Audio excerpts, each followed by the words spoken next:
किशोर जी, सबसे पहले मैं आपसे ही पूछना चाहूंगा कि हिंदू और हिंदुत्व में क्या फर्क है?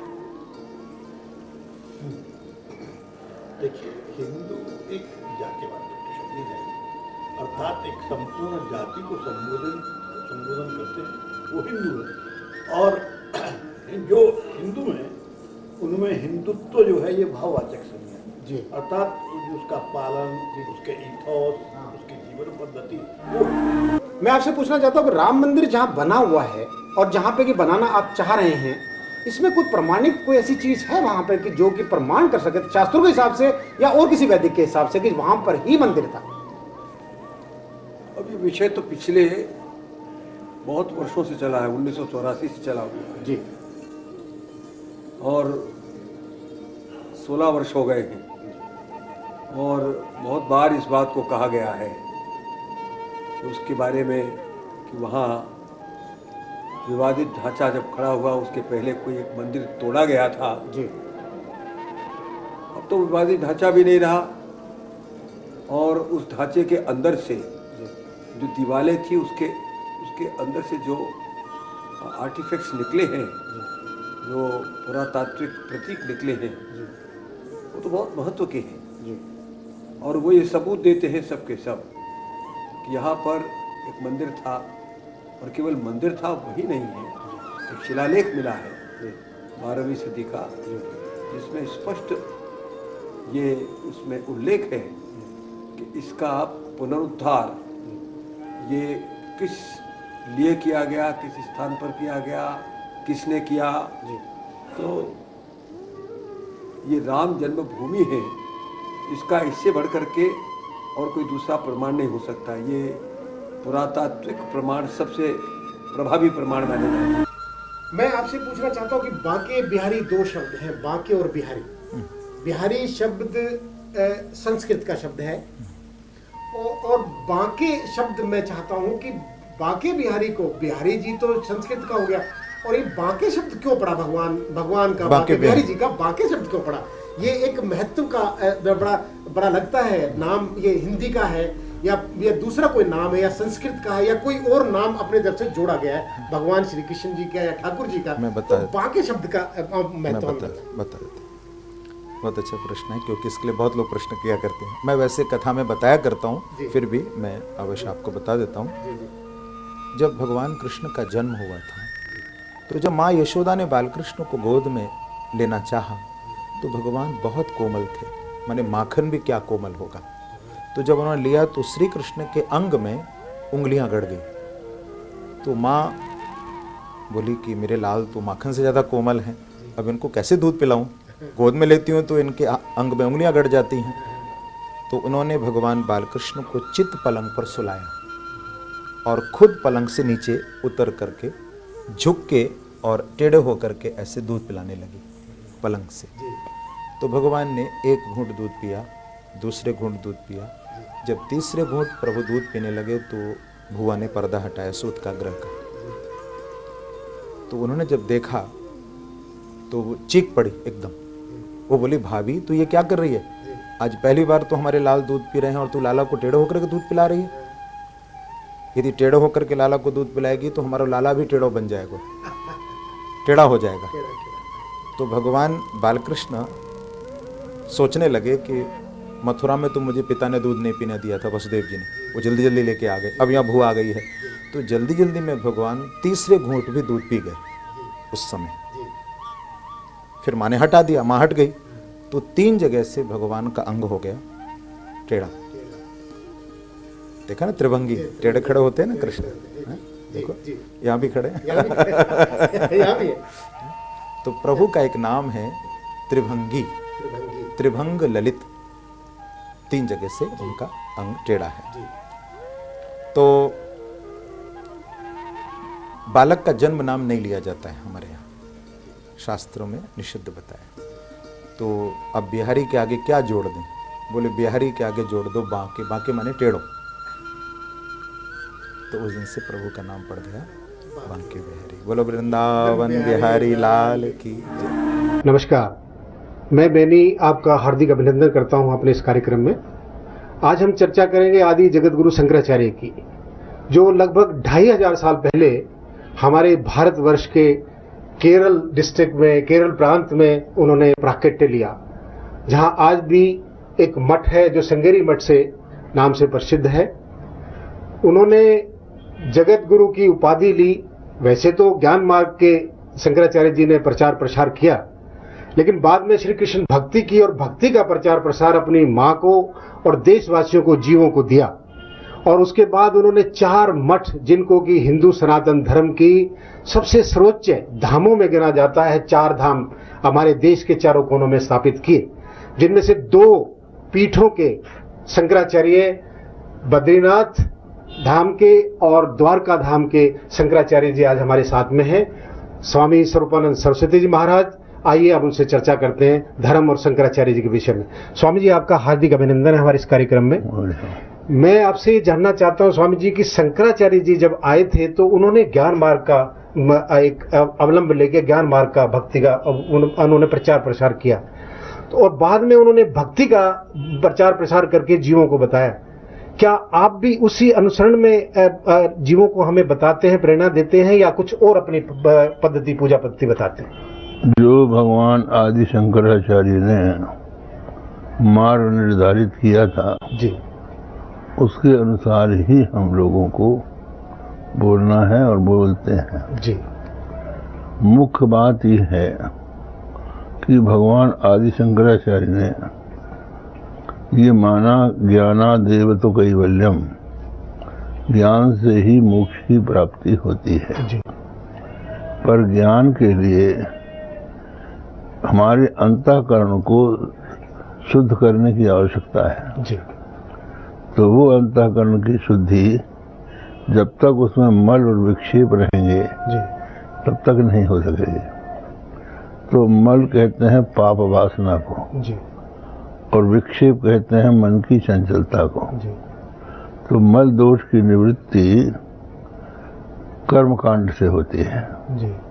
जब हम अधर्म का त्याग करके धर्म का पालन करते हैं और वह धर्म का फल भगवान के चरण कमलों में अर्पित कर देते हैं। आज हमारे बीच में इंटरनेशनल लेवल पे हमारे स्वामी हैं, जो एक बहुत बड़ा वैदिक साइंस के ऊपर काम कर रहे हैं और तमाम पूरे देशों में, नहीं विदेशों में, हर जगह इसकी शिक्षा दे रहे हैं वेदों की। वो हमारे साथ में बीच में आज हिंदुस्तान आए हैं और वो वेदों के ऊपर बहुत बड़ा अध्ययन करके 3 दिन का एक सम्मेलन करने जा रहे हैं। आइए मैं उनको आपसे मिलवाता हूं और जानते हैं वेदों के बारे में क्या है। स्वामी ब्रह्मदेव जी महाराज आपके हमारे बीच में। स्वामी जी, आपका हार्दिक अभिनंदन है। बहुत बहुत धन्यवाद। स्वामी जी, आप 3 दिन का वेदों का सम्मेलन कर रहे हैं वैदिक साइंस से। वैदिक और साइंस, ये 2 चीज मिलके आपको कैसे ये लगा कि आप ये 2 ही चीज, वैदिक और साइंस के ऊपर इतना भारी सम्मेलन करें? इसका क्या मुख्य कारण है? ऐसा है, वेद का उद्देश्य भी है सत्य की प्राप्ति और साइंस की भी का उद्देश्य भी है सत्य की प्राप्ति जी। तो सत्य की प्राप्ति हो जाए जिससे, उस विधा का नाम ही साइंस है। तो वेद भी साइंस है कि दोनों का उद्देश्य एक ही है। एक एक्सपेरिमेंट पर आधारित है, दूसरा एक्सपीरियंस पर आधारित है। और एक्सपीरियंस वो भीतर से आता है, एक्सपेरिमेंट बाहर से होता है, लेकिन दोनों विज्ञान है, एक भीतर का एक बाहर का। तो इसलिए हम लोग इसको वेद विज्ञान ही कहते हैं। तो आइए मैं आपको मिलवाता हूं महंत महेंद्र दास जी से। महेंद्र दास जी, आपका स्वागत है हमारे इस कार्यक्रम में। आप अयोध्या में अध्यक्ष जी के, नृत्य गोपाल दास जी अध्यक्ष जी के शिष्य हैं। आपने अनेकों आंदोलन वहाँ पर देखे होंगे और बहुत सारे आंदोलन चले हैं, बहुत सारे वहाँ विवाद हुए हैं। तो भगवान राम के मंदिर के विषय में ऐसी कौन सी अड़चन है कि वहाँ पर आज तक भी भगवान राम का मंदिर नहीं बना? ऐसी क्या विडंबना है?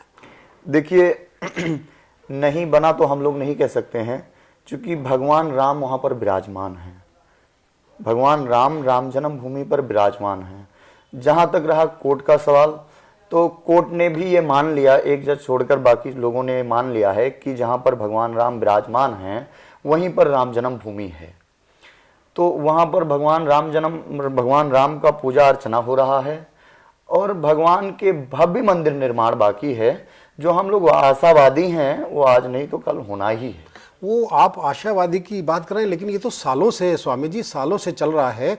जब ये कोर्ट की वर्डिक्ट आई है तो लेकिन उसके अंदर ये भी है साथ में कि आप एक दूसरे ढांचे को जिसको तोड़ा गया, वो किसने तोड़ा हम नहीं जानते, उसके बारे में आप बताएंगे कि वो क्यों टूटा, किस परिस्थिति में टूटा, तो उनको हिस्सा वहां पर दूसरा भी दिया गया। तो राम जन्मभूमि का कितना हिस्सा रहा है जिसके ऊपर निर्माण होना है? सवाल यहां पर आकर खड़ा होता है कि जब ये मान लिया गया कि जहां पर राम जन्मभूमि का मंदिर है वहीं भगवान राम का जन्म हुआ है, तो जब भगवान राम का जन्म वहां पे हुआ है तो फिर अगल बगल किसी दूसरे का होने का सवाल ही नहीं उठता है। वो तो सारा परिसर भगवान राम का है। तो भगवान राम का प्रेशर है, तो भगवान राम की जब आप कह रहे हैं तो भगवान की लीलाओं का आप अनुसरण वहां करवाएंगे, लेकिन दूसरा पक्ष तो हमेशा से यही कहता आया है, हर मीडिया में, हर पूरे संसार में, देश में नहीं विदेशों तक भी ये बात गई है कि दूसरा पक्ष ये कहता है कि यहाँ पे रामलला नहीं थे, जबकि आप कह रहे हैं राम, वहां राम, भगवान राम विराजमान हैं। तो आप दूसरे पक्ष को कैसे सहमत करेंगे? नहीं, दुनिया कुछ भी कहे वो हम लोग नहीं मानते हैं, है ना। जो हमारा शास्त्र कहता है, शास्त्र भी हमारा यही कहता है कि भगवान राम की जन्मभूमि पर ही भगवान राम का जन्म, भगवान राम का जन्म वहां जन्मभूमि, और हम लोग किसी भी कीमत पे स्वीकार नहीं करेंगे। जहां पर भगवान विराजमान है वहीं पर भगवान का भव्य राम मंदिर का निर्माण हम लोग करेंगे। वहां पूजा अर्चना आज होती है? हाँ, पूजा भगवान राम की, हाँ, बाकायदा पूजा विधि विधान से होती है, विधि विधान से पूजा अर्चना। अजय जी, आपका हार्दिक अभिनंदन हमारे इस कार्यक्रम में। जी, आपको बहुत सबसे पहले मैं आपसे जानना चाहूंगा कि आप सुंदरकांड घर घर में आप करते हैं, हर जगह आयोजित करते हैं। भक्त लोग बहुत आजकल एक विशेष एक चलन चल गया है कि जब भी कोई धार्मिक कार्य होता है, शादी हो, ब्याह हो, फंक्शन हो, तो सुंदरकांड का पाठ रखाया जाता है।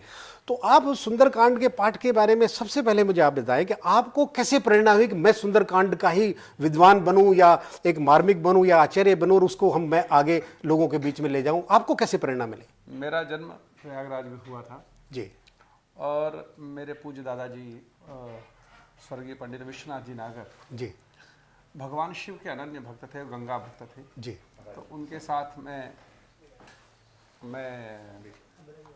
बचपन में उनकी गोदी में ही खेला, बड़ा हुआ। जी जी। अनेक संत महापुरुषों का मुझे सानिध्य प्राप्त हुआ और वो मुझे ले जा करके आशीर्वाद दिलाया करते। जी जी। और मेरे पिताश्री श्री हनुमान जी के अनन्य भक्त थे जी। मेरी माताजी, और हमारे यहाँ कोई भी कुछ भी शुभ हो अशुभ हो, जो हो, बीमारी हो, पढ़ाई का हो, हर समय सिर्फ सुंदरकांड का ही पाठ होता था। जी। मैं बीमार पड़ूं, माताजी मेरे सर पे हाथ रख करके सुंदरकांड ही सुनाती थी और बुखार उतर जाता था, या कोई तबीयत खराब हो तो वो ठीक हो जाती थी। जी। पढ़ाई का हो, एग्जाम अगर चल रहा है, मैंने पोस्ट ग्रेजुएशन की थी इलाहाबाद यूनिवर्सिटी से, जब हम इम्तहान देने जाते थे तब हमारी माताजी बैठ करके केवल सुंदरकांड ही किया करती थी। तो इस रग रग में हमारी माँ ने सिर्फ सुंदरकांड को जैसे ना कूट कूट के भर दिया, बचपन से ही ये भरा गया मुझे।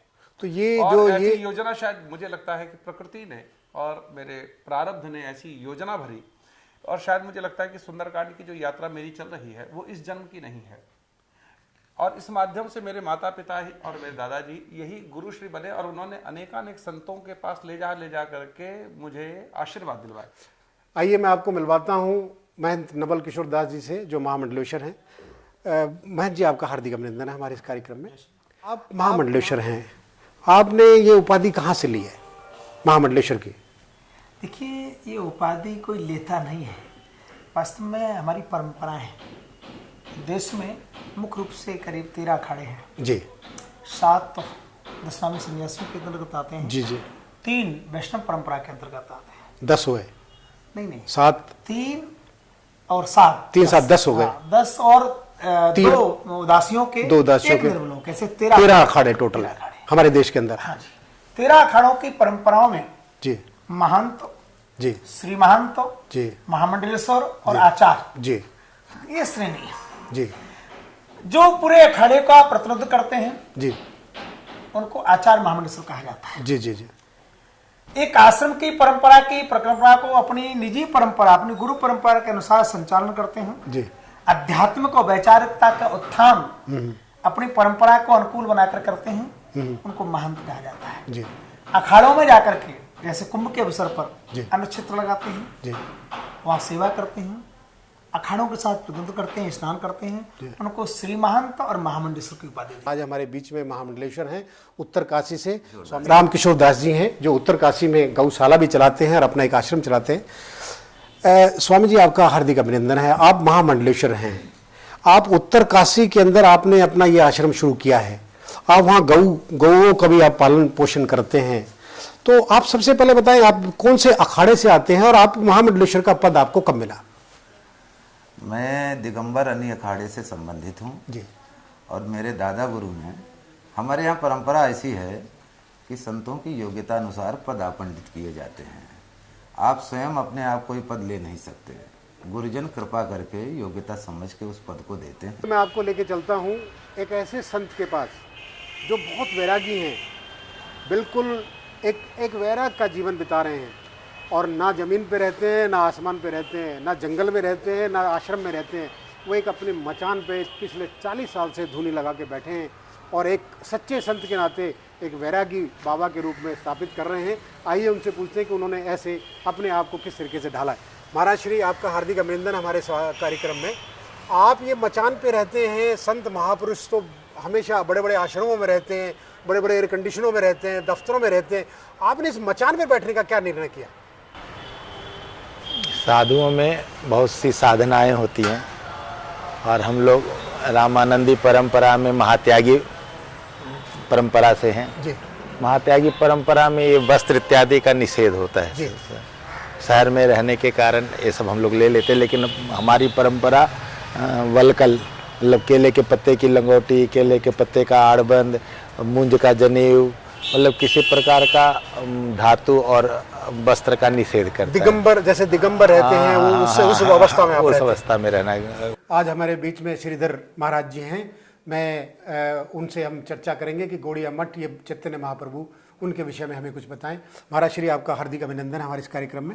लेकिन अभी एक इस्कॉन का जो मंदिर है जो हरे राम हरे कृष्णा के नाम से विख्यात है, वो वहाँ दूसरा एक नादिया मंदिर वहाँ नादिया अपना बचाना जा रहा है, तो आप उनके सिद्धांत के साथ सहमत हैं? चैतन्य महाप्रभु गौड़िया मठ की एक ही सिद्धांत से है या उनसे कुछ मतभेद रखते हैं?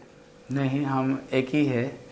हमारे जो गुरु जी, हाँ, वो उनके गुरु भाई, उनको जो इस्कॉन में जो भक्ति वेदांत स्वामी महाराज जी, और हमारे गुरु जी वो एक गुरु जी की शिष्य है। उनका जो गुरु जी थे श्रील भक्ति सिद्धांत सरस्वती गोस्वामी ठाकुर, उनको गुरु जी है। मेरे गुरु जी और जो इस्कॉन के जो प्रतिष्ठा था भक्ति वेदांत स्वामी महाराज, वो दोनों गुरु भाई है। एक गुरु जी का ही ये शिष्य है।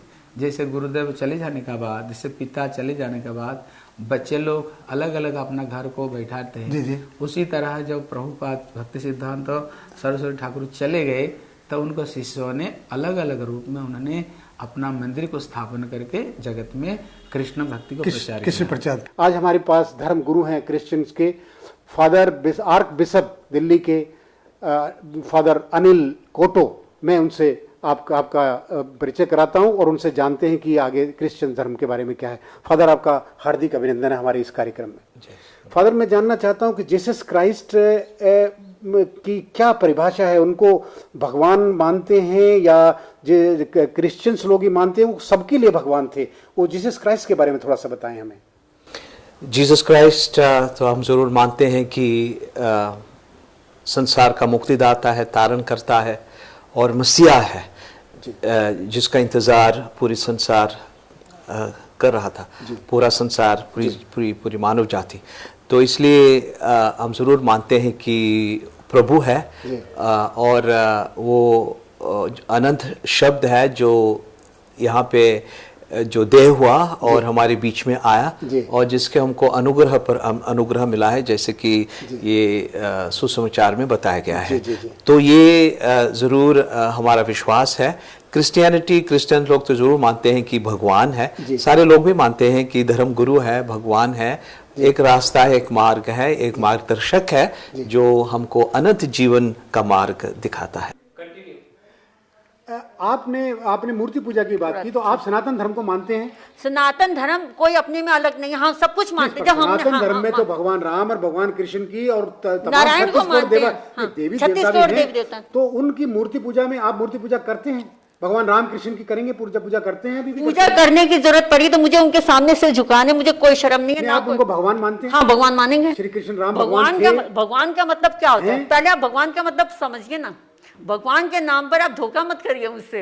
हम भगवान के नाम पे नहीं करते, जो शास्त्रों में लिखा है, शास्त्रों में लिखा है, शास्त्र हैं, डिवाइन शास्त्र होते हैं दीदी शास्त्रों में भगवान के नाम तो अनेक हैं, हाँ, अनंत नाम है, एक नाम नहीं है, उनका हर कुछ नाम भगवान ही है। गुरु कह दो, माँ कह दो, बच्चा कह दो, कुछ भी कह लो, जो भी कुछ शब्द बोल रहे हो वो भगवान के हैं। लेकिन एक भगवान का विशेष नाम है जिसको कि हम ब्रह्म के नाम से जानते हैं। ब्रह्म का परिभाषा दी गई है, ब्रह्म की परिभाषा दी गई है जो सबसे बड़ा हो, बड़े से बड़ा, बड़े से बड़ा, और सबसे छोटा हो, सबसे छोटा हो, सबसे छोटा हो, ये भगवान की उपाधि दी गई है। ऐसे गुण जिसमें हो वो भगवान है, वो ब्रह्म है। उसके नाम अनेकों हैं, नाम एक नहीं है, अनंत नाम है। तो भगवान के तो हर चीज अनंत है।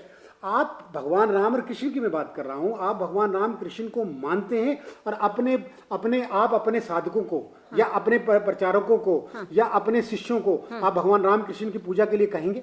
हाँ बिल्कुल कहेंगे। कौन सा ऐसा बंदा है कि जो भगवान कृष्ण की पूजा नहीं करता? कौन सा ऐसा बंदा है कि जो राम की पूजा नहीं करता? कौन सा ऐसा बंदा है कि जो हमारे ये अपने मस्जिदों में चादर नहीं चढ़ाता, अजमेर शरीफ नहीं जाता? कौन सा ऐसा बंदा है कि जो हमारे वहां पर ये गोल्डन टेम्पल नहीं जाता, गुरुद्वारे नहीं जाता? परम श्रद्धेय आचार्य सुशील कुमार जी महाराज ने आज से 60 वर्ष पहले इस परंपरा का बंधन तोड़ दिया था। पहले जमाने में आपको मालूम होगा कि जब हम किसी आपस में एक दूसरे से मिलते थे, हम जैन धर्म के अनुयायी भी आपस में, दिगंबर श्वेतांबर तेरापंथी, हम भी आपस में नहीं मिलते थे। ये उन्हीं की देन है कि जिससे कि आज हम कहीं भी जाएं, कहीं भी कुछ करें, पूजा पद्धति कुछ भी अपनाएं, हमें कोई कुछ कहने वाला नहीं। आपके गुरुदेव ने, आपका कहने का तात्पर्य, आपके गुरुदेव ने, सुशील मुनि जी महाराज ने इस परंपरा को तोड़ा और आपने सब धर्मों को मान्य मान के और सारे धर्मों की पूजा पद्धति को अपनाया। तो अभी आपने सुना गुरु छाया से कि जैन साध्वी गुरु छाया से कि जो भी उन्होंने अपना मूल मंत्र बताया कि आत्मा का मंत्र केवल हमारा सत्य, दया, अहिंसा से है। शारीरिक धर्म उन्होंने एक अलग बताया, उसके पालन निमित्त अलग बताई, और आत्मा का धर्म अलग बताया। लेकिन उसका अभिप्राय केवल यही है कि हम केवल निराकार भगवान को ही मानते हैं, और ये जो धर्म जो उन्होंने 4 बताए वो केवल मोक्ष तक ले जाते हैं, और मोक्ष ही अंतिम उनका एक लक्ष्य है। ये एक फिलोसफी निकलती है। और जहाँ तक लक्ष्य की बात है, एक शून्य की, जो कि जैन धर्म का मूल मंत्र है, एक इसको निरंजन भी बोलते हैं, और उस धर्म की पद्धति के ऊपर जो सिद्धांत निकला केवल वो आखिरी मोक्ष है। तो मोक्ष, जहाँ तक मोक्ष की बात है, ये प्रायः दूसरे धर्मों में जैसे सनातन धर्म है उसमें भक्ति बताई गई, और भक्ति से मोक्ष भी अपने आप मिल जाता है, और सर्वोपरि भक्ति बताई है। लेकिन मोक्ष को उस सनातन धर्म में भगवान ऋषभ भगवान ने भी मोक्ष को नकारा है कि मोक्ष जनक कह तो प्रधान है और उसको नहीं अपनाना चाहिए।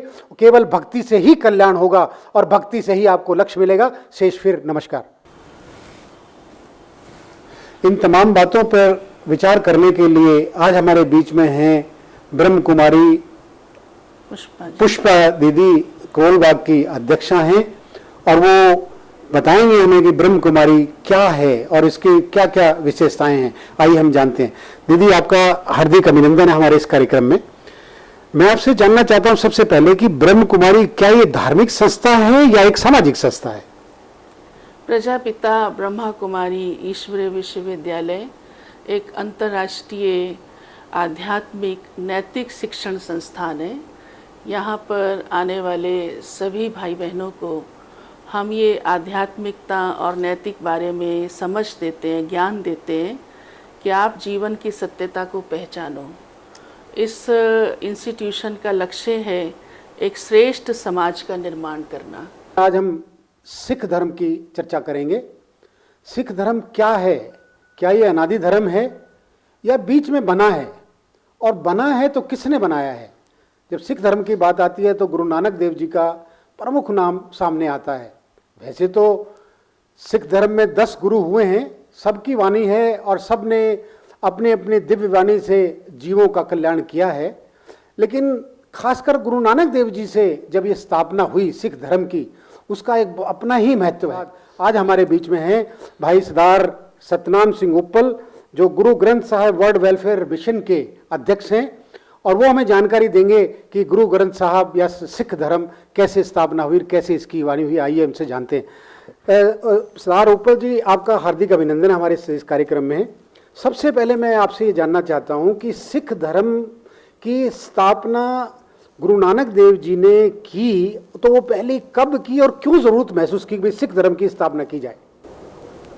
सिख धर्म की स्थापना श्री गुरु नानक देव जी ने ਜਿਨ੍ਹਾਂ ਦਾ ਜਨਮ 1469 ਵਿੱਚ ਨਨਕਾਣਾ ਸਾਹਿਬ ਦੇ ਨਾਂ ਨਾਲ ਅੱਜ ਕੱਲ੍ਹ ਫੇਮਸ ਹੈ, ਰਾਏ ਭੋਏ ਦੀ ਤਲਵੰਡੀ ਮਹਿਤਾ ਕਾਲੂ ਜੀ ਦੇ ਘਰ ਮਾਤਾ ਤ੍ਰਿਪਤਾ ਜੀ ਦੀ ਕੁੱਖ ਤੋਂ ਹੋਇਆ। ਔਰ ਉਹਨਾਂ ਨੇ ਸਿੱਖ ਧਰਮ ਦੇ ਫਾਊਂਡਰ ਸੀ, ਸਿੱਖ ਧਰਮ ਦੇ ਬਾਨੀ। ਉਹਨਾਂ ਨੇ ਸਿੱਖ ਧਰਮ ਦੀ ਐਸੇ ਧਰਮ ਦੀ ਸਥਾਪਨਾ ਕੀਤੀ।